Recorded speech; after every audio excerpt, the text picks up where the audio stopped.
Suppose you're having a conversation with the CEO, CFO, or even a business manager, and you're trying to help them understand that the package they are so excited about and whose vendor has done a really impressive demo is not going to solve all their problems. In this particular situation, what I found is that resorting to Geoffrey Moore's car context model, I can find a really nice way to explain what the problem is. First, draw the quadrant and remind them that by definition, packages implement processes that are commodity. So a package will be drawn on the right-hand side. Remind them that software vendors make no money by delivering processes that are unique, which they could only sell once. And so you won't find those type of processes in the package. This means that when you're installing a package in a particular organization, you'll have to customize the package for a collection of processes and functionality that are specific to your company.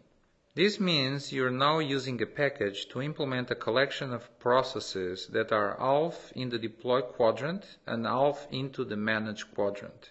Which means you're going to implement a package right in the middle of this line here. Because by nature, the left-hand side of this diagram is where all change happens, it's a very unstable world. Remember, this is the invention zone where new ideas and differentiating processes appear. And so it's a world of trial and error. It's a world of instability and change in the processes and in the corresponding software. And so the IT backlog is going to be growing out of change requests from the business that target the processes on the left-hand side. But if you have a package installed here that supports those functions and processes, those changes are going to have to be implemented in the package. And so, as time goes by, the package becomes more and more customized, more difficult to change, more difficult to maintain, and more difficult to upgrade to new versions that are released by the vendor. So before making a buy decision, you need to perform a gap analysis between the functionality you require and the features the package provides out of the box. As a general rule, if this gap analysis determines that more than 10 to 20% of your requirements demand package customization, you need to reevaluate a pure buy decision. Such high levels of package customization are going to create a maintenance nightmare for your IT. You know that, so you have to pass that knowledge to the CFO or the CEO.